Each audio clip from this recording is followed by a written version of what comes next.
Hello everyone and welcome back. Today I have a pretty quick video. This won't be like crazy in depth, but I've been seeing it all over Twitter, all over Facebook, all over Instagram, all over Reddit, everything. It seems like it's a common complaint. But man, I think deluxe albums are just useless. They're useless. I see no point in it. But the main offender right now is the Slime Language 2 album. So first of all, when everybody saw that album was 23 tracks long, that was like, wow, that's a long album already. Because 23 tracks is crazy, crazy long.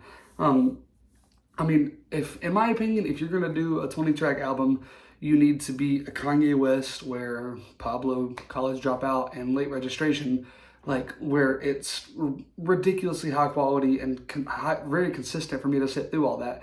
You need to be Kendrick Lamar. To Pimp a Butterfly was over 15 songs, I believe, right? Don't think I'm that crazy.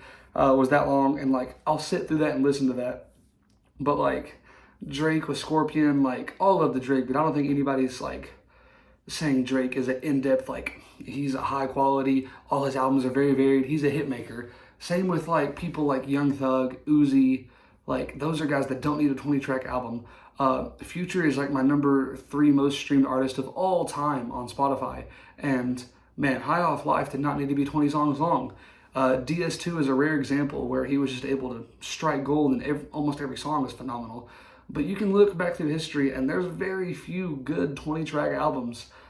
So you can see that when 20 tracks is already long, Slime Language 2 at 23 songs, man, about song 14, I felt like I heard all I needed to hear. That I sat through the whole thing, and I think every single person agrees that the second half of that album just fell off hard.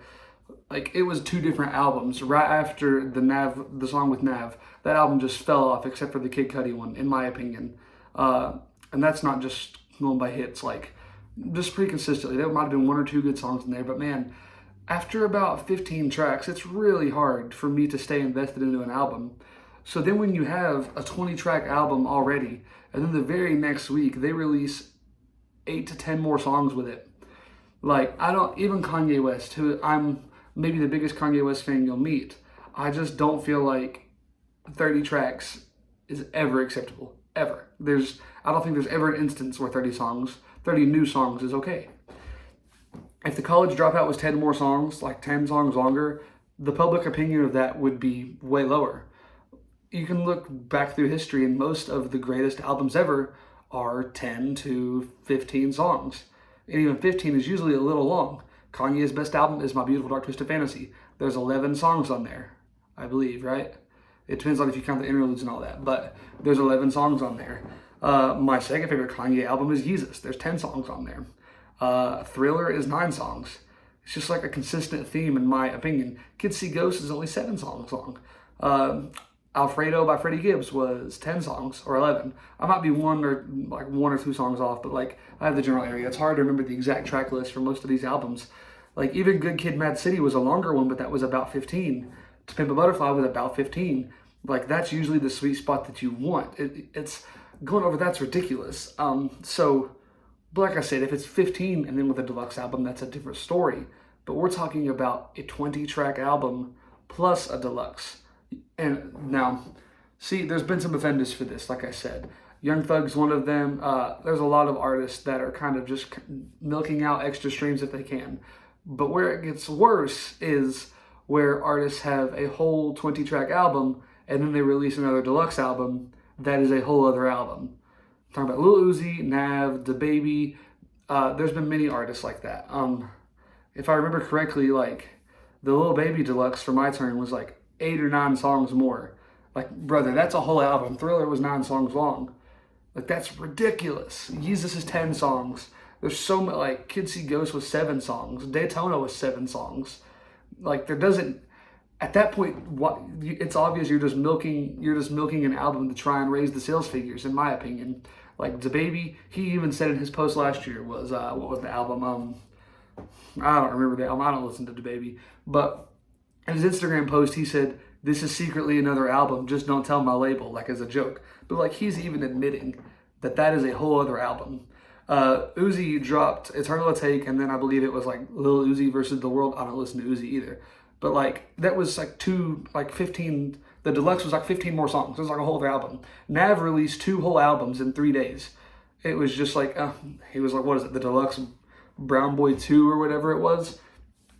Like at that point, you're just trying to raise the sales figures to try and get the #1 on the charts for the week. And it's pretty obvious. Like Nav had the #1 album that week, but he had 2 whole albums that was a Deluxe, so they were combined. Like you're just chasing a #1, and it's really obvious. You can see people like DJ Khaled and Nicki Minaj get really upset when their album doesn't go #1.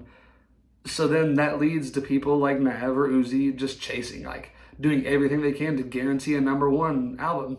And in my opinion, it really makes you seem disingenuous, I guess. Like it's obvious you're just chasing the charts and not letting it come to you. You can look at like people who like actually care, like most of the time, like people who put the thought, effort into their music. You remember with Kendrick Lamar when he released a Deluxe for his last album, there wasn't even really more songs. It was just a different order for him. Like I don't think Kanye's ever done a Deluxe. Like Kendrick Lamar hasn't. Like I said, Freddie Gibbs doesn't do many Deluxes either. Most of Griselda, I've not seen them do Deluxes, or if they do, there's not much added on to it. Like I don't think Jay-Z does Deluxes. You can look at just the people that are widely considered the upper echelon of rappers. They're not throwing these songs in there. But then you look at the other top rappers, they're chasing charts. Like, and it's really obvious. You can just tell, and it's really annoying to me because if you take Slime Language 2, which was the recent example, the Deluxe came out yesterday. You take Slime Language 2 and you cut out about 9 songs on there, and that's a 14-track album. That album is like an 8 out of 10. But then when I have to sit through 9 more garbage songs, it just lowers the quality of all of it. If you take Scorpion from Drake and you take the 13 best songs, that's a great album, but you don't need 25 songs on there. And then you don't need to add 9 more songs to it after that. And like that's the thing with these albums that are already too long. Like College Dropout has 20 songs. You don't, like that's, if you added a Deluxe, that's useless. Like you can't tell a story and keep a theme going for an album for more than 20 songs, in my opinion, unless it's like 21. So I don't know. I feel like I've kind of made my point. I want to know what you guys think. First of all, what is too long for an album? And second, how many songs is too much for a Deluxe, in your opinion? I just want to know what you guys think. Thank you for watching and listening, and thank you for listening to me rant. Comment, let me know what you think. Be sure to like and subscribe for more music, not music videos, videos on music coming soon. Peace out.